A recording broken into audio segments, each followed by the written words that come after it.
旧統一教会に対する、解散命令請求について、デュバル弁護士の、ご見解をお伺いできたらと思います。Okay. Well, as far as I know, the dissolution case is based on 32, the request is based on 32 tort cases against the Unification Church. And based on that, the Ministry of Culture and Education allege that, they claim that the Unification Church harmed seriously public welfare in Japan. Well, I must say that the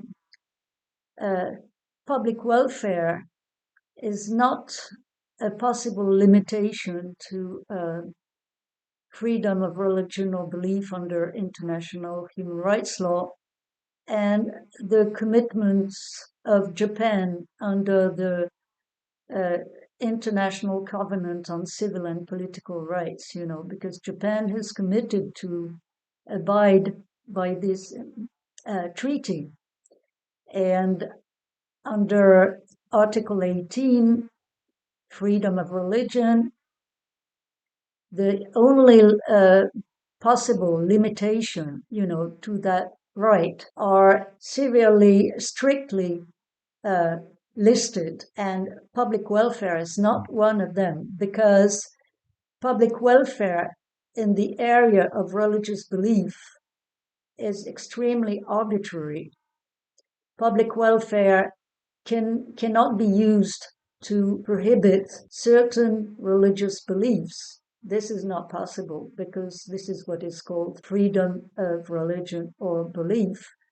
And the UN Human Rights Committee has issued for years now, repeatedly issued recommendations to Japan to stop public welfare, to stop using public welfare as a possible restriction to freedom of religion or belief. And to my knowledge, to this day, this limitation is still possible pursuant to the Japanese Constitution, which is, then you have the United Nations saying to Japan, well, you should change that. And this has been going on for 10 or over 10 years, and it's not being done. And this is one point. And because the public welfare of citizens, if you allow that, it means that if your beliefs do not please certain people, then they can complain that they have been disturbed in life, in their life. That means there would be no protection for minority beliefs at all. And the UN Human Rights Committee has issued its comment number 22 to the International Covenant, and it specifically says that governments should protect minority beliefs, even if they are criticized and they are not according to the majority religions in that country. The government has to stay neutral and protect minority beliefs too. So you cannot argue that public welfare is disturbed by minority beliefs.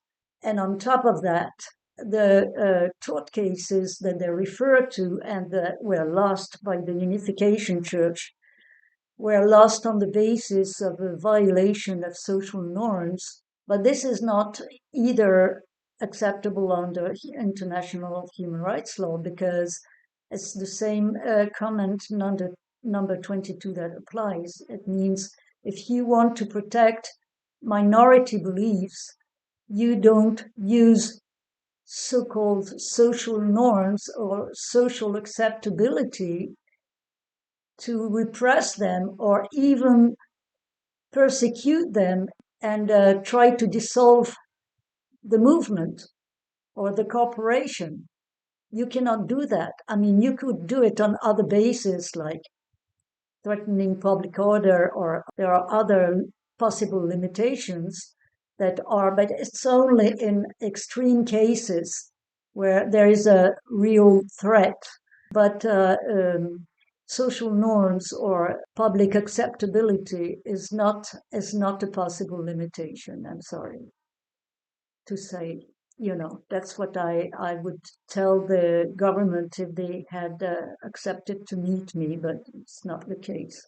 ありがとうございます。ちょっとこれ動画を見ておられる一般国民の皆様にお伝えするとですね、要はこれは極めて政治的、ポリティカルな、話題ということで、政治的な、思惑で、家庭連合がですね、解散命令を出されようとしているという状況でございます。で、ちょっとね、民法の不法行為っていう話が、出てきたんですけれど、要はですね、これ、解散命令請求っていうのは宗教団体にとって、死刑判決に近いようなものなので、極めて慎重になければいけない。で、その根拠もはっきりしなければいけない。で、よっぽど重い罪をね、犯せば、それは解散命令請求は出されていい。出すべきということになるんですけれど、であれば、本来はですね、刑法の、刑法犯でなければ、いけなかったわけですね。オウム真理教のように、人をね、たくさん殺した。そうであれば、ね、解散命令請求出されてもいいだろう。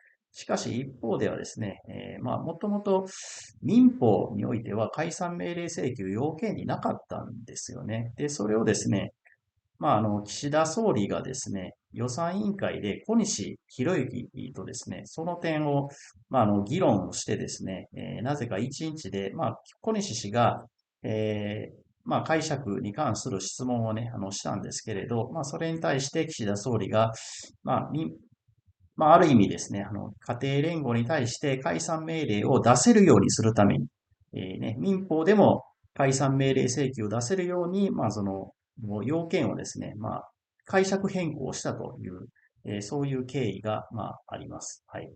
というわけで、非常に政治的な思惑が、あるという問題でございます。はい。ということで、ちょっと先ほどのですね、訳については、後ほど、ひとまずこちらの動画の方は、終わりにしたいと思います。ということで、本日はデュバル弁護士、どうもありがとうございました。はい。ありがとうございました。また、はい。では、引き続きですね、家庭連合の動向については、解散命令請求の動向については、追っていきたいと思います。はい。ということで、ありがとうございました。